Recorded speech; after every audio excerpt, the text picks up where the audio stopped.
देवभूमि आपको लग रहा होगा मैं हिमाचल के किसी देवता के बारे में बताने जा रहा हूं, पर मैं गांव गगरेट का जिक्र आपसे करने जा रहा हूं। बहुत वर्षों बाद कलम उठाई है। पता नहीं आपको कैसा लगू। मैं एक 24 वर्ष का अध्यापक हूं। मुझे सरकारी नौकरी मिली तो मेरी नियुक्ति हिमाचल में हुई। माँ बाप भाई बहनों के चेहरे खुशी से खिल उठे।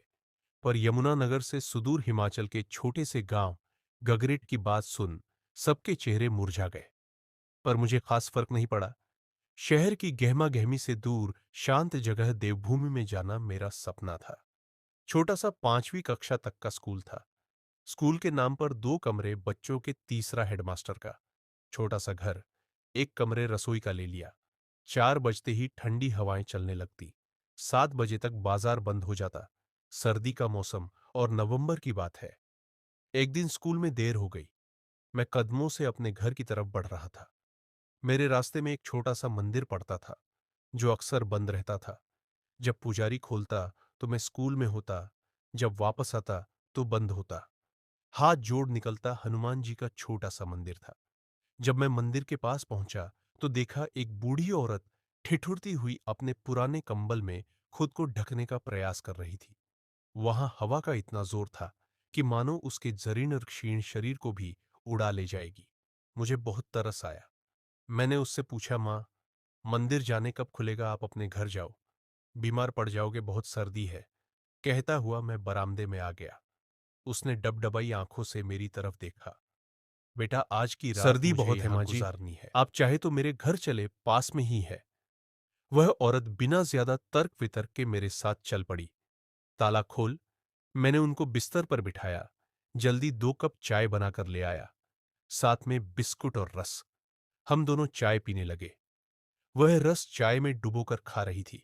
मैं झुर्रियों भरे चेहरे पर कुछ पढ़ना चाह रहा था। चाय के खाली कप रसोई में रखकर आ गया। वह सर्दी से बचने के लिए अपने कंबल में लिपट रही थी। आप बताएंगे माँ जी, आप कहां से आए हैं?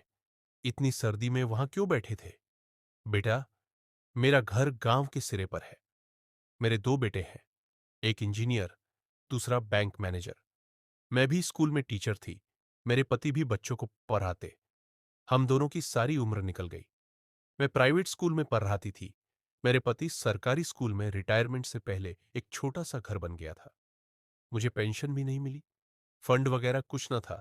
जब 3 साल पूरे होते तो स्कूल वाले फिर से नई भर्ती दिखा देते। नौकरी घर के पास थी तो ठीक था, जो मिला वही बढ़िया।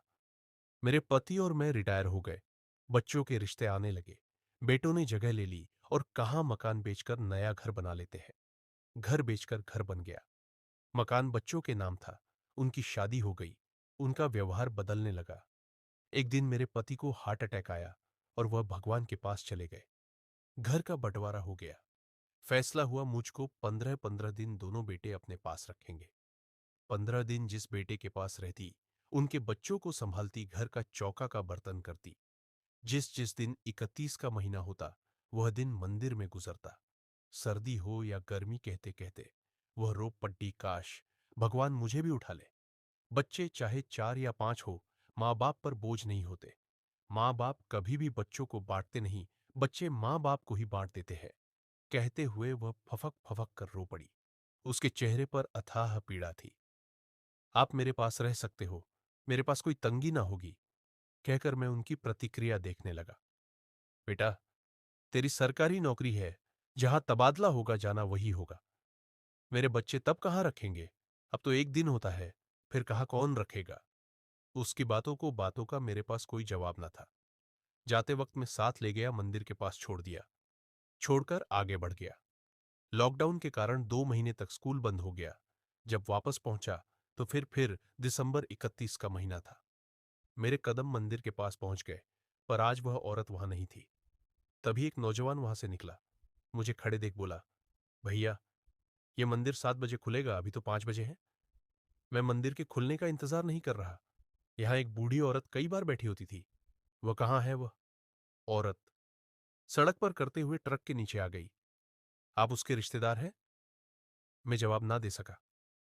मेरे दिमाग में यह प्रश्न रहकर गूंज रहा था, एक औरत के लिए देवभूमि पर रहने वाले उसके बेटे देवता थे, या देवभूमि में देवभूमि के देवता? जिन्होंने उसको मौत देकर उसके कष्ट को हर लिए थे, या वह ट्रक ड्राइवर जिसने उनको कुचलकर पलटकर ना देखा। कैसी है यह देवभूमि? कैसे देवता? कौन है देवता? यही सवाल बार बार मेरे मन को मथ रहा था।